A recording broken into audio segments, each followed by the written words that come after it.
जय गुरु जी, शुक्राना गुरु जी। गुरु जी महाराज का लख लख शुक्राना और सारी संगत जी का भी शुक्राना।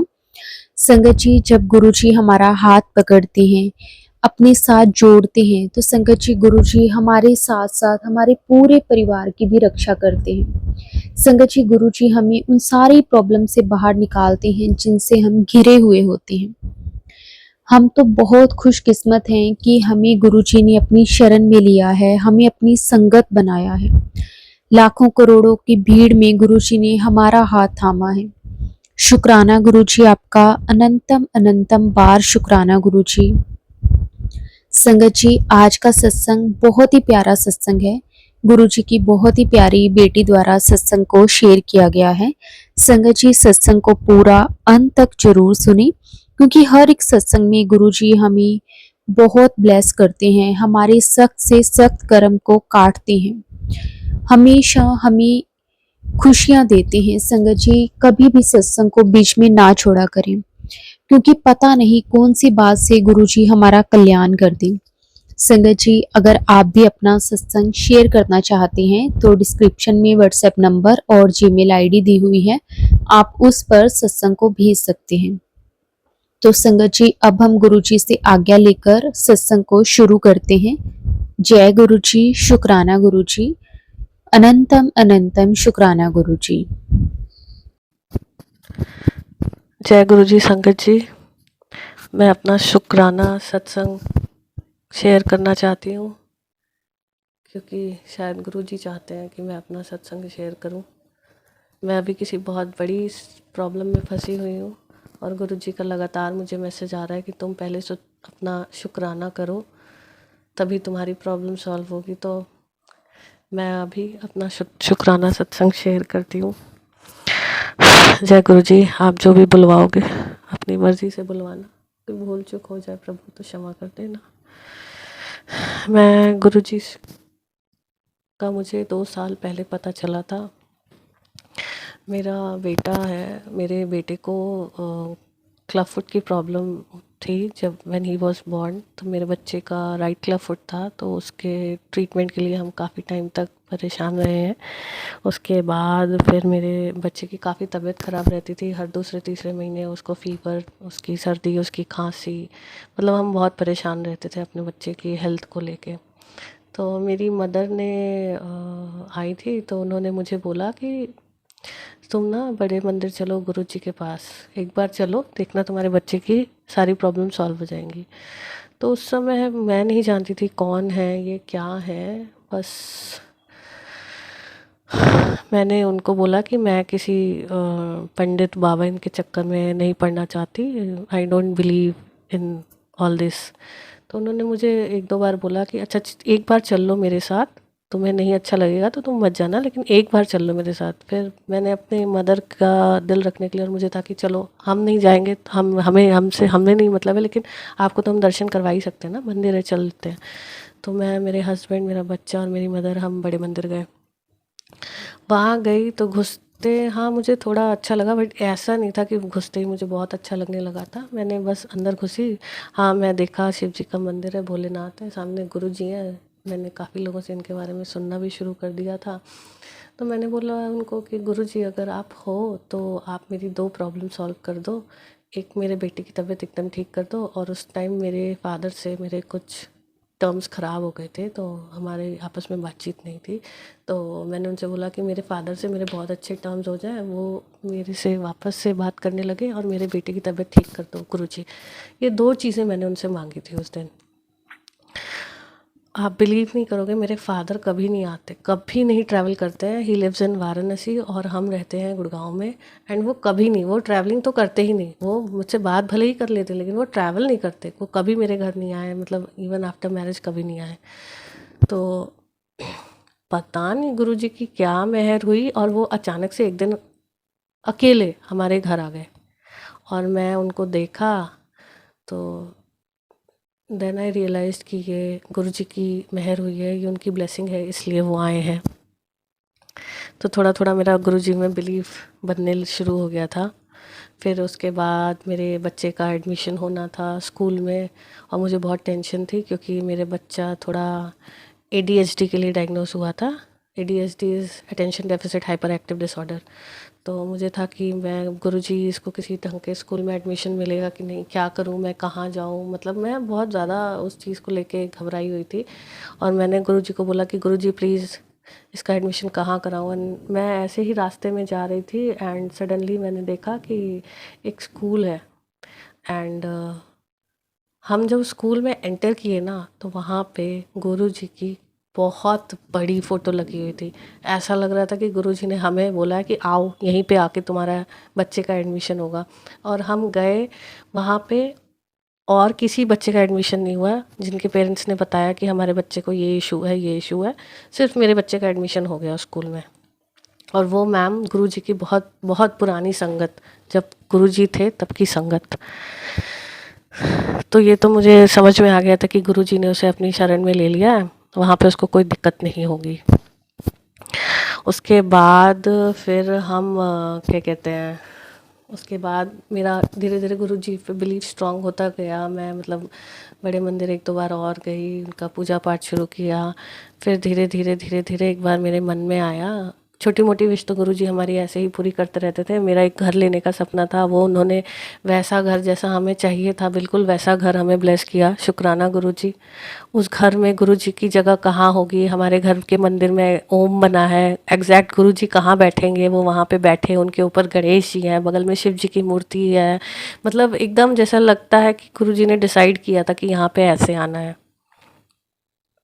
इस घर को ब्लेस करने के लिए बहुत बहुत शुक्राना गुरुजी, शुक्राना। उसके बाद मेरा फिर मैंने बड़े मंदिर जाना शुरू किया था, तो मेरे बिलीफ काफ़ी स्ट्रांग हो गया था गुरुजी में। तो एक दिन मेरे मन में आया कि मैं हाँ, मेरे बेटे के ही स्कूल में सत्संग था, तो मैं वहाँ गई थी फर्स्ट टाइम गुरुजी के सत्संग में। तो वहाँ पे सत्संग मैंने अटेंड किया और फिर मैं घर आ गई। उसके काफ़ी टाइम बाद मेरे भी मन में एक बात आती थी कि गुरुजी मैं भी आपका सत्संग कराना चाहती हूँ, मैं भी आपका सत्संग कराना चाहती हूँ। मुझे नहीं पता था, मैं दिन रात गुरुजी के सत्संग सुनती थी, लेकिन गुरुजी का सत्संग कैसे कराते हैं ये मुझे नहीं पता था। तो अचानक से गुरुजी ने एक नंबर, मतलब मैं ऐसे ही सर्च करी थी गूगल पे, तो एक नंबर आया, मैंने वो रैंडम नंबर बस जय गुरुजी बोल के कॉल कर दिया। वो किसी कविता आंटी का नंबर था। तो मैंने उनको बोला कि आंटी मुझे ना सत्संग कराना है गुरुजी का। तो बोलती है हाँ मैं करवा दूंगी गुरुजी का सत्संग, कब करवाना है। मैंने कहा मुझे कल, मतलब 7 तारीख को करवाना है, 7 जनवरी को करवाना था मुझे। तो कहती हैं 7 जनवरी तो मेरी बेटी का बर्थडे है, मेरे को बर्थडे सेलिब्रेट करना है, तो उस दिन तो पॉसिबल नहीं है। तो फिर मैंने फ़ोन काट दिया। फिर मैंने उनसे फिर भी थोड़ा गुरुजी के चोले वोले के बारे में और ये सब के बारे में पूछा था। फिर मुझे लगा कि अब कैसे होगा कैसे होगा, मतलब ठीक है, मतलब उन्होंने कहा किसी और दिन करवा लो। मैंने कहा नहीं, 7 तारीख को ही कराना है, जैसे होता नहीं गुरुजी अपना दिन चूज़ करते हैं। फिर नेक्स्ट मॉर्निंग संगत जी मैंने उनको फ़ोन किया, तो शी सेड कि नहीं मैंने अपना माइंड चेंज कर दिया है, गुरुजी की कॉलिंग है तो मैं करवाऊंगी, बेटी का बर्थडे हम बाद में सेलिब्रेट कर लेंगे। और वो हमारे घर आए और उन्होंने हमारे घर में इतना अच्छा सत्संग करवाया। एंड उस सत्संग में मैं चाहती थी मेरी मदर आए, मेरी सिस्टर आए। मेरी मदर की तबीयत बहुत ख़राब थी, फिर भी वो आए, पता नहीं कैसे आए, शायद उनको भी गुरुजी की कॉलिंग थी, वो आए उस सत्संग में। और मेरी सिस्टर भी, जिसने बोला था नहीं नहीं मैं नहीं आऊँगी नहीं आऊँगी, जब दरबार सज गया था एंड मेरी मदर उसको फ़ोन करके दिखा रही थी, पता नहीं उसके माइंड में क्या आया, और वो सडनली इंदिरापुरम से गुड़गांव आ गई सत्संग अटेंड करने के लिए। और सत्संग हुआ। सत्संग में मेरे घर में फ़र्स्ट टाइम हुआ था, तो हमें उतनी आइडिया नहीं थी, लेकिन गुरुजी ने सब कुछ करवाया बहुत अच्छे से। और उस दिन जो लंगर प्रसाद बन आया था बन के, हमारे घर में 6-7 ही लोग थे जो सत्संग में थे, और लंगर प्रसाद हमने 20 लोगों का बनवाया था। तो मुझे फिर हुआ कि अब मैं इसका क्या करूं। तो मुझे कविता आंटी ने बोला कि आप ये लंगर प्रसाद गरीबों में बांट दो। और एंड संगत जी आप बिलीव नहीं करोगे, वो हार्डली 10 से 12 लोगों का खाना होगा, और हमने 100 से ऊपर गरीबों में बांटा। आई डोंट नो कि वो कैसे इतने सारे लोगों में बचा, और ऐसा लग रहा था कि वो खाना बढ़ता ही जा रहा है बढ़ता ही जा रहा है, ये ख़त्म क्यों नहीं हो रहा है। हम एक गरीबों की टोली से दूसरे गरीबों की टोली में चले गए, वहाँ पर भी बांट के, मतलब होता नहीं, हमें 1 घंटे से ऊपर हो गया। आई थिंक मैंने काउंट तो नहीं किया, लेकिन हाँ हमने 100 से ज़्यादा लोगों को वो खाना लंगर प्रसाद बांटा था। वो शायद गुरुजी का मन था कि वो लंगर प्रसाद उन लोगों में बटे।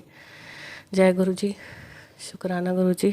उस दिन मेरी मदर ने गुरुजी के, उस दिन दरबार अकेला नहीं छोड़ते हैं जिस दिन घर में सत्संग होता है। तो मेरी मदर ने गुरुजी से कहा कि गुरुजी अगर आप हो तो आप मेरी सारी प्रॉब्लम्स ठीक कर दो। उनको बहुत सारी प्रॉब्लम्स थी, उनके पेट में पिछले 6-7 महीनों से दर्द था, वो हार्ट की पेशेंट है, उनसे चला फिरा नहीं जाता है, मतलब उनकी कंडीशन अच्छी नहीं थी। एंड 7 तारीख को हमारे घर में सत्संग हुआ, 9 तारीख को मेरी मदर हॉस्पिटल में एडमिट हो गई और उनको डायग्नोस क्या हुआ, पैनक्रेटाइटिस। और पैनक्रेटाइटिस के साथ साथ उनको कार्डियक अरेस्ट हो गया। हम गुड़गांव से इमीडिएटली उनको मैक्स हॉस्पिटल लेके गए। वहाँ पता चला उनको 5 मेजर ब्लॉकेज हैं। Then she was admitted to critical care unit and हम उनको देख नहीं पाते थे, बस थोड़ी देर के लिए हमें आधे घंटे के लिए सुबह, आधे घंटे के लिए शाम देखने को मिलता था। पूरा मशीनों में वो बंधी हुई थी। उनको कार्डियक अरेस्ट हो गया था, उनको निमोनिया हो गया था, उनको पैनक्रेटाइटिस हुआ था और एक और प्रॉब्लम होती है which is called parathyroid adenoma. ये चारों उनको हुआ था and she was very critical. मतलब इतनी मल्टीपल इलनेस के साथ बाहर सरवाइव करना इज़ नॉट पॉसिबल। तो ये तो लग रहा था कि बचना मुश्किल है, शायद नहीं बचे। पैनक्रेटाइटिस ठीक होना इज़ नॉट इजी, बहुत ही मुश्किल है पैनक्रेटाइटिस से बाहर आना।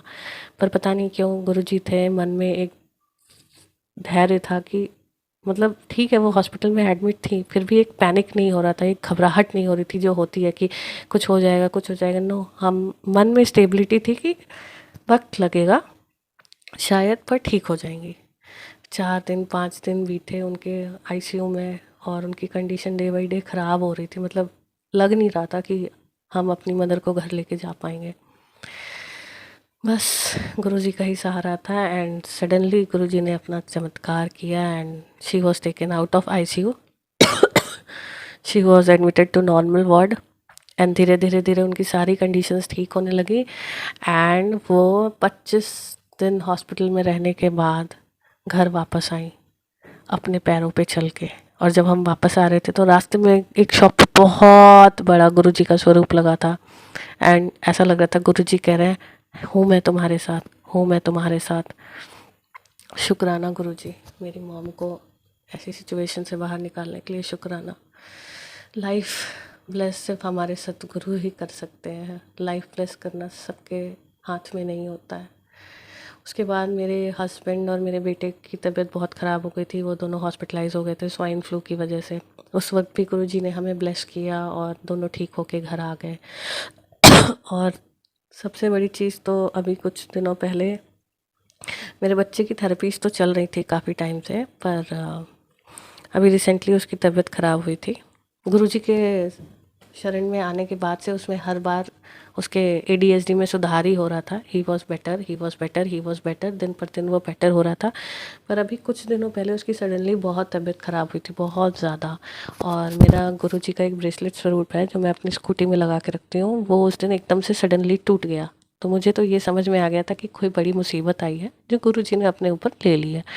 पर उसके टूटने के कुछ दिनों बाद मेरा बेटा एकदम ठीक हो गया और उसका फीवर तो फीवर ठीक हो ही गया, उसकी जो ADHD वाली प्रॉब्लम थी वो भी मतलब लगभग ठीक हो गई थी। ऐसा लग ही नहीं रहा कि उसको कोई प्रॉब्लम है अभी। तो मैं उसको लेके जा रही थी स्कूटी पे, तो उसने मुझे बोला कि मम्मा, मुझे ना गुरुजी ने गोद में उठाया। तो मैं एकदम से शॉक हो गई, गुरुजी ने गोद में उठाया? तो मैंने उससे ना पूछा कि बेटा तुम्हें गुरुजी ने गोद में कहाँ उठाया? तो उसने कहा कि मम्मा, गुरुजी ने ना मुझे गोद में उठा के साइड में रख दिया। फिर मैंने उससे पूछा बेटा कहाँ पे? तो कहता है बड़े टेम्पल में, मतलब वो बड़े मंदिर की बात कर रहा था। एंड संगत जी, मुझे बहुत अच्छे से पता है कि गुरुजी आए थे उसको ब्लेस करने। बच्चे कभी झूठ नहीं बोलते और गुरुजी ने उसको शायद ड्रीम दर्शन दिए हैं। वो अभी सिर्फ 4 साल का है, पर वो ये बात बहुत क्लियरली खुद से बता देता है कि मम्मा, गुरुजी ने मुझे गोद में उठा के साइड में रख दिया और मुझे बड़े टेम्पल में रखा। और मैंने उससे पूछा, उसने मुझे ये तक बताया कि गुरुजी ने क्या पहना था। तो बच्चे कभी झूठ नहीं बोलते। तो गुरुजी आए थे उसको ब्लेस करने और उस दिन गुरुजी ने उसको ऐसा ब्लेस किया कि वो दिन था आज का दिन है। ही इज़ टोटली फाइन, उसको कोई ADHD वाली प्रॉब्लम नहीं है। वो पूरा बात करता है, वो सब कुछ करता है, वो इतने अच्छे से करता है जिसकी कोई लिमिट नहीं है। उसका क्लबफुट ठीक हो गया, उसका ADHD ठीक हो गया, मतलब बस अब हमें डॉक्टर से पेपर्स पे लिखवाना है कि इसको कोई प्रॉब्लम नहीं है। Now he is doing totally fine, समझदार हो गया है, खुद से खा लेता है, हर चीज़ करता है, स्कूल जाता है, मतलब एक नॉर्मल बच्चे से भी अच्छा बच्चा हो गया है वो। एंड हर समय वो बस जय गुरु जी, शुक्राना गुरु जी करता ही रहता है, क्योंकि वो गुरु जी का बच्चा है। जय गुरु जी, शुक्राना गुरु जी, उसको ब्लेस करने के लिए शुक्राना, शुक्राना, अनंतम अनंतम शुक्राना मेरे मालिक, अनंतम अनंतम शुक्राना। गुरु जी ने हमें बहुत सारी प्रॉब्लम से निकाला है। अभी रिसेंटली 7 जुलाई को गुरु जी का सत्संग किया था मैंने घर में। तो मैंने ना जिस जगह गुरु जी की गद्दी लगाई थी, ऊपर हमारे ना AC से पानी टपकता था, और मैंने गद्दी लगा दी थी, और फिर मुझे बाद में ध्यान आया गद्दी लगाने के बाद कि AC में से तो पानी गिरता है, तो AC ऑन नहीं होगा। लेकिन इतनी ज़्यादा गर्मी हो रही थी कि मैंने कहा कैसे होगा। फिर मेरे हस्बैंड ने मुझे बोला कि इस AC में से तो पानी गिरता है। तो पता नहीं मेरे मन में क्या आया, मैंने कहा आज नहीं गिरेगा, जब तक दरबार लगा है ना तब तक नहीं गिरेगा। एंड संगत जी, आप बिलीव नहीं करोगे, शाम के 5 बजे से अगले दिन सुबह के 9 बजे तक, जब तक दरबार रहा है, पानी नहीं गिरा AC में से। और जब मैंने दरबार हटाया है उसके बाद AC से ऐसा पानी गिरना शुरू हुआ, ऐसा लग रहा था कि AC वेट कर रहा था कि कब ये दरबार हटेगा और कब मैं ये पानी नीचे गिराऊं। तो ये है गुरु जी की महिमा कि वो जो चाहे वो पलक झपका के कर देते हैं, आपको पता भी नहीं चलता। वो छोटे मोटे चमत्कार तो वो चलते फिरते दिखा देते हैं आपको, छोटी मोटी चीज़ें तो आपकी यूं ही वो पूरी कर देते हैं, जिसके बारे में आपको पता भी नहीं चलता कि ये शायद आपको उनकी ब्लेसिंग से मिला है। और मेरे लिए तो मेरी मदर को ठीक करना, मेरे बेटे को हेल्थ ब्लेस करना, हमें ये घर ब्लेस करना, मेरी जॉब, मैं पिछले 4 साल से हाफ डे पे हूँ अपने बेटे के लिए, क्योंकि उसको बहुत हेल्थ इश्यूज़ रहते थे। संगत जी, किसी को हाफ डे नहीं मिलता, पर मैं जब भी मांगती हूँ मुझे वो फट से दे देते हैं। कोई भी काम होता है मेरा फट से हो जाता है, वो कभी मुझे मना नहीं करते, कुछ नहीं कहते। एक बार मैंने गुरुजी से पूछा था कि गुरुजी मैं क्या करूँ, हाफ डे लूँ कि ना लूँ। वो दिन था, आज का दिन है। मुझे ऑफिस की तरफ से कभी कोई प्रॉब्लम नहीं हुई। गुरुजी ने मेरी जॉब ब्लेस कर दी है कि बेटा तुम आराम से काम करो, तुम्हें कोई दिक्कत नहीं होगी। जब छुट्टी मांगती हूँ छुट्टी दे देते हैं, जब हाफ डे मांगती हूँ हाफ डे दे देते हैं। काम नहीं करती हूँ तो भी नहीं बोलते, करती हूँ तो भी नहीं बोलते।